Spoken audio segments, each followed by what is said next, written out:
Hi everyone, Skarnex, Star Wars Armada Explained, it's your buddy and pal. We're going to look at the new Rebel title that came in Rebellion of the Rim, the Vanguard for the Nebulon B frigate.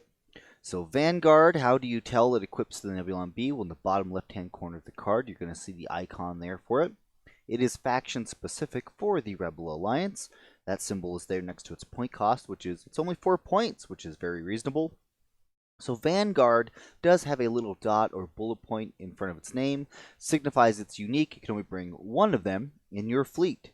It reads, you gain one additional weapons team icon in your upgrade bar. At the start of the first round, you may replace one of your defense tokens with a redirect defense token.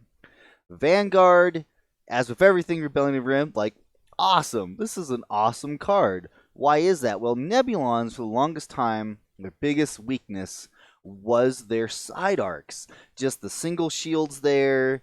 They're still only 5 hull. Pretty much things could just, those big, huge side arcs, things could just come in at angles and just smack their side arcs and not even worry about the front. Just get around those 3 shields and just really lay into them. And they're just really susceptible and weak. But now, with the ability for it to potentially take a redirect defense token, it helps give it more survivability. So let's dive into this card. We're going to talk about how is the card resolved, and then we'll go into weapon team slot icons and the ship types. So you gain one additional weapons team icon in your upgrade bar, similar to someone like Minister Tua, who allows Imperial ships, to equip defensive retrofit. This just allows a ship to equip a weapons team slot. So as along with other cards, for whatever reason, if Darth Vader comes along and slices up your title, just so you know, all this stuff resolves either in the shipbuilding phase or at the start of the first round where Vader can't get to it. So even if he comes along and slices up this title for any reason, there are no negative benefits in terms of the timing. So the weapons team slot adds in during fleet build, and then at the start of the first round, you may replace one of your defensive tokens with a redirect defense token. So the Nebulons come with 1 evade and 2 braces. So you can choose to replace either an evade or a brace. Now, which one would you choose to replace? Remember, the evades, useful for canceling die, rerolling die. Braces reduce oncoming damage.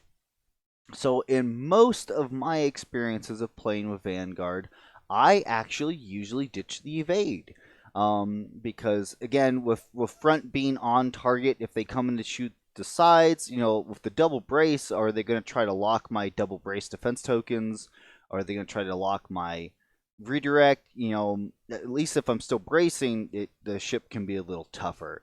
So I like having the evade replaced because also Nebulons are super susceptible to bombing attacks from squadrons.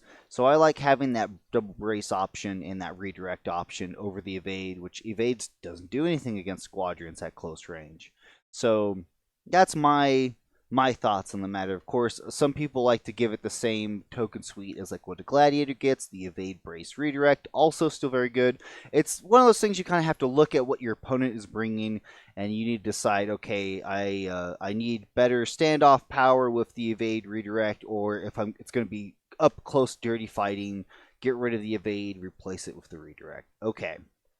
So, and again, the timing of when you replace that is at the start of the first round. So this is before you set any command aisles for any ships, just like, for example, Captain Nita or Endeavor title for the Liberty MC-80. You say, hey, this is triggering. I'm swapping out this defensive token, and that's Vanguard. And some people also just take Vanguard and not even use the weapons team slot. They take it just for the redirect token ability. They don't even do anything else. Okay, let's get into some things that are great to put on this thing. So Nebulons still have that struggle of they're only throwing, the 3 red attack dice. They are very limited on rerolls unless they bring LTT. But now if that opened up, you could bring, the twins along. It gives you that one, it's an exhaustible card, but that way it can reroll those red dice. You can determine if that's something that should be good on there. You could bring flight controllers. I've had some success with an Adar Talon flight controller builds where Vanguard is an escort version. Is just he's my Vanguard. He's leading in. I have like a Yavaris right behind him, and they're kind of leading in. He's leading in. You know, if it's like we want to get the Yavaris, you got to get through me first. And he's got those flight controllers to fling out. Gunnery teams also still, I feel like, good with a Nebulon if you're bringing LTT again for those rerolls. You might be thinking, why Ordnance Experts? Well, if you're flying a Sato fleet, you can swap out some of those red die for black die.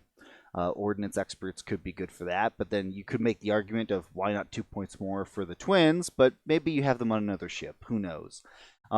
Another strategy that I love with Vanguard, Ruthless Strategists. I have a really mean escort frigate version because this throws the double blue die, where it's this Ruthless Strategist, General Draven, LTT. It's just I've thrown 5 dice at a unique squadron, and then with Ruthless Strategist, I mean, you just can kind of sweep the airspace with this thing, and it's in a nice, easy package, and you can just nav and just get it exactly where it's at. It's more survivable than a Raider, and not as big and beefy as like a Victory or a Super or a Star Destroyer that some people like to bring.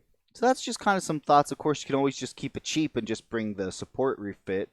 So just again, some options there. Some other things that people like to use with Vanguard, if you are looking to, it's expensive, but you get like the auxiliary shield teams on there and the support slot. Beef up those side shields. Get expert shield tech. Replace the evade with the redirect, and now you have the expert shield tech also reducing the damage. Braces are reducing damage.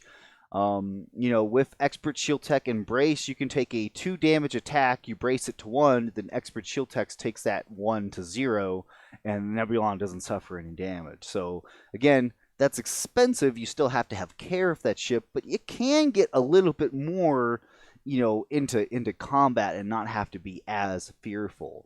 So those are just some examples, some things of Vanguard here. Otherwise, the title, there's no crazy things going on, no crazy rule breakage or interactions.